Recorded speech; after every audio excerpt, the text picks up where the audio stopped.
नमस्कार दोस्तों, स्वागत है आप सभी का स्टॉक मार्केट एसटीवी चैनल पर। आज हम बात कर रहे हैं अद्वैत एनर्जी ट्रांजिशंस लिमिटेड के बारे में, जिसे पहले अद्वैत इंफ्राटेक लिमिटेड के नाम से जाना जाता था। ये वीडियो पूरी तरह से कंपनी के फंडामेंटल और टेक्निकल एनालिसिस पर आधारित है, ताकि आपको ये समझने में आसानी हो कि ये स्टॉक लॉन्ग टर्म और शॉर्ट टर्म दोनों नजरिए से किस स्थिति में खड़ा है। सबसे पहले कंपनी को समझते हैं।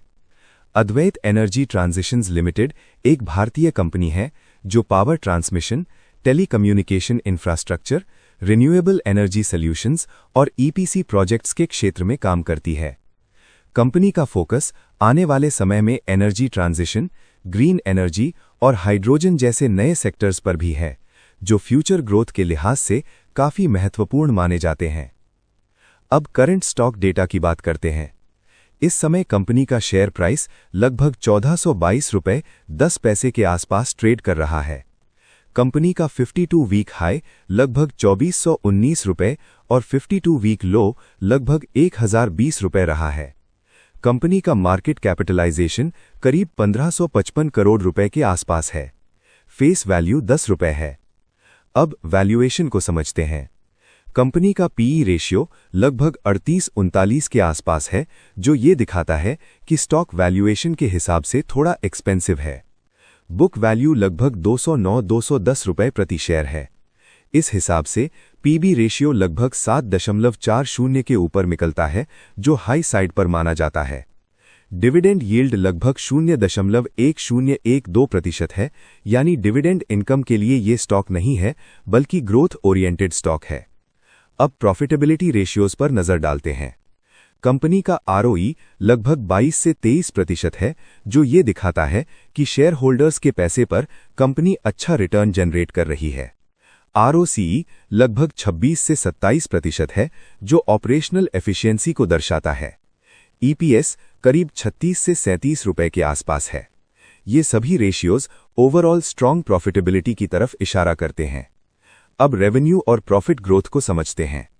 FY24 में कंपनी की रेवेन्यू लगभग 209 करोड़ रुपए थी, जो FY25 में बढ़कर लगभग 399 करोड़ रुपए हो गई, यानी रेवेन्यू में लगभग 90% से ज्यादा की ग्रोथ देखने को मिली।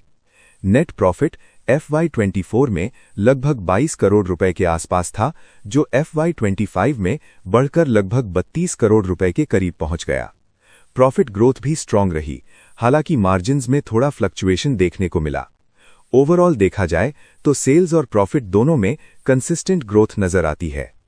अब क्वार्टरली परफॉर्मेंस की बात करें तो पिछले कुछ क्वार्टर्स में कंपनी की सेल्स और प्रॉफिट्स दोनों अपवर्ड ट्रेंड में रहे हैं। क्वार्टर ऑन क्वार्टर बेसिस पर रेवेन्यू बढ़ता हुआ दिखता है। ईपीएस में भी इंप्रूवमेंट देखने को मिला है। ऑपरेटिंग मार्जिन कभी कभी फ्लक्चुएट जरूर करता है, लेकिन ओवरऑल ट्रेंड पॉजिटिव ही रहा है। अब बैलेंस शीट पर आते हैं। कंपनी की टोटल एसेट्स में ग्रोथ देखने को मिली है। नेट वर्थ में सिग्निफिकेंट इंप्रूवमेंट हुआ है। डेट में भी इंक्रीज हुआ है, लेकिन फिलहाल ये अलार्मिंग लेवल पर नहीं है। बैलेंस शीट ये बताती है कि कंपनी एक्सपेंशन मोड में है और ग्रोथ के लिए कैपिटल डिप्लॉय कर रही है। अब शेयर होल्डिंग पैटर्न की बात करते हैं।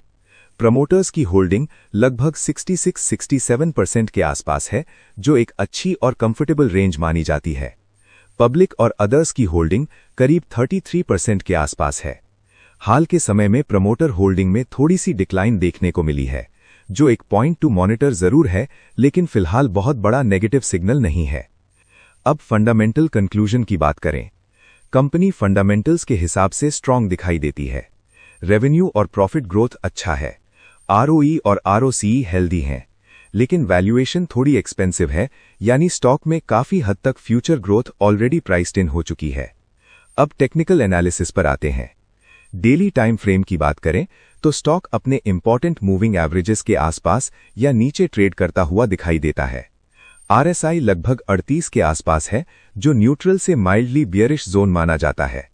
मैकडी फिलहाल स्ट्रांग बुलिश नहीं है, बल्कि कंसोलिडेशन फेज को दिखाता है। डेली चार्ट ये बताता है कि स्टॉक अभी शॉर्ट टर्म में साइडवेज से वीक टोन में है।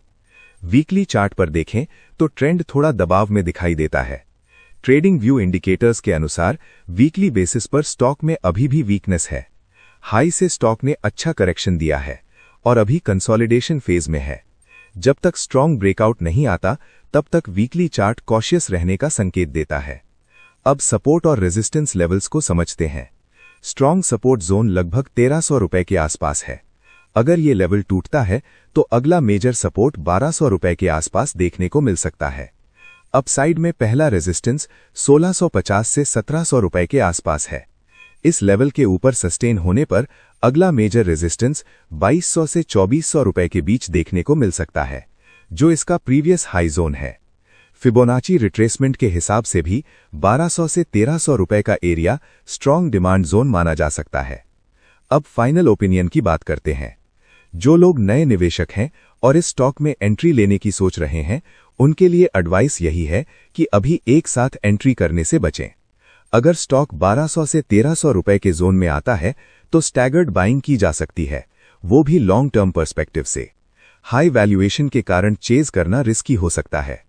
जो लोग पहले से इन्वेस्टेड हैं, अगर आप लॉन्ग टर्म इन्वेस्टर हैं और कंपनी के फंडामेंटल्स पर भरोसा रखते हैं तो आप बने रह सकते हैं।